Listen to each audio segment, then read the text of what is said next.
ಕಾಂಗ್ರೆಸ್ನಲ್ಲೇ ಮತ್ತೊಂದು ಮಹತ್ವವಾದಂತಹ ಬೆಳವಣಿಗೆ ನಡೆದಿದೆ. ನಿನ್ನೆ ರಾಜಣ್ಣ ಅವರನ್ನ ಭೇಟಿ ಮಾಡಿದಂತಹ ಡಿ.ಕೆ. ಶಿವಕುಮಾರ್ ಇವತ್ತು ಮತ್ತೆ ಮಾಜಿ ಸಚಿವ ಕೆ.ಎನ್. ರಾಜಣ್ಣ ಅವರನ್ನ ಮೀಟ್ ಮಾಡಿ ಚರ್ಚೆನ ಮಾಡಿದ್ದಾರೆ.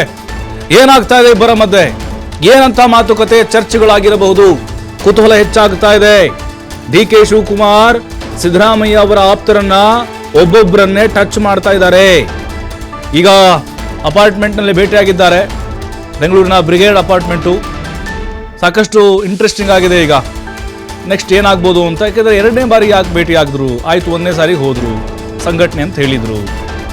ಇವತ್ತು ಮತ್ತೆ ಯಾರಿಗೂ ಗೊತ್ತಾಗದಂತೆ ಏಕಾಏಕಿ ಭೇಟಿಯಾಗಿದ್ದಾರೆ.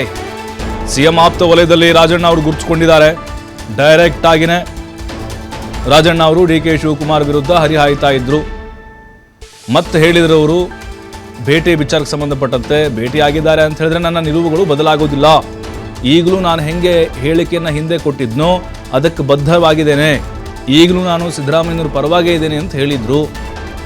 ಬಟ್ ಈಗ ಡಿ.ಕೆ. ಶಿವಕುಮಾರ್ ಮತ್ತೆ ಭೇಟಿಯಾಗಿದ್ದಾರೆ. ಅದರ ಹಿಂದಿನ ರಹಸ್ಯ ಏನಿರ್ಬೋದು, ಅಂದರೆ ಯಾರ್ಯಾರೆಲ್ಲ ಡಿ.ಕೆ. ಶಿವಕುಮಾರ್ ಅವರ ವಿರುದ್ಧವಾಗಿ ಮಾತನಾಡ್ತಾ ಇದ್ದಾರೋ ಅಂಥವರ ವಿಶ್ವಾಸವನ್ನು ಗಳಿಸುವಂತಹ ಪ್ರಯತ್ನವನ್ನು ಡಿ.ಕೆ. ಶಿವಕುಮಾರ್ ಇಲ್ಲಿ ಮಾಡ್ತಾ ಇದ್ದಾರಾ? ಅಂದರೆ ನಿರಂತರವಾದಂಥ ಪ್ರಯತ್ನಗಳು ನಡೀತಾ ಇದೆ. 1 ಗಂಟೆ ಮಾತುಕತೆ ನಡೆಸಿರೋದು. ನಿನ್ನೆ ಸುಮಾರು 10 ರಿಂದ 15 ನಿಮಿಷಗಳ ಕಾಲ ಮಾತುಕತೆಯಾಗಿತ್ತು.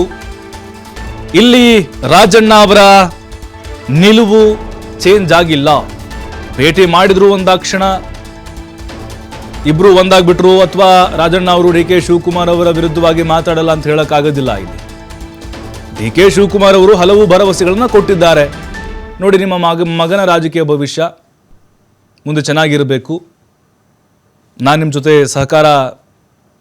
ಸಹಕಾರ ಕೊಡ್ತೀನಿ, ಹಾಗೆ ನೀವು ನನಗೆ ಬೆಂಬಲವಾಗಿರಬೇಕು. ಅಂದರೆ ಮುಂದಿನ ದಿನಗಳಲ್ಲಿ ಕುರ್ಚಿ ಫೈಟ್ ತಾರಕಕ್ಕೆ ಹೋದಾಗ, ಬದಲಾವಣೆ ಅಂತ ಬಂದಾಗ ಸಿದ್ದರಾಮಯ್ಯನವರ ಪರವಾಗಿ ನೀವು ಮಾತಾಡಿ, ಆದರೆ ನನ್ನ ವಿರುದ್ಧವಾಗಿ ನಿಂತ್ಕೊಳ್ಬೇಡಿ ಅಂಥೇಳಿ ಒಬ್ಬೊಬ್ಬರನ್ನೇ ಮೀಟ್ ಮಾಡ್ತಾ ಇದ್ದಾರೆ. ಈ ಹಿಂದೆ ಸತೀಶ್ ಜಾರಕಿಹೊಳಿ ಅವ್ರನ್ನ ಭೇಟಿಯಾದರು, ಜಮೀರ್ ಅಹಮದ್, ಕೆ.ಜೆ. ಜಾರ್ಜು. ಅದಾದ ಮೇಲೆ ಸಾಕಷ್ಟು ನಾಯಕರನ್ನ ಭೇಟಿ ಮಾಡಿದರು ಡಿ.ಕೆ. ಶಿವಕುಮಾರ್ ಅವರು.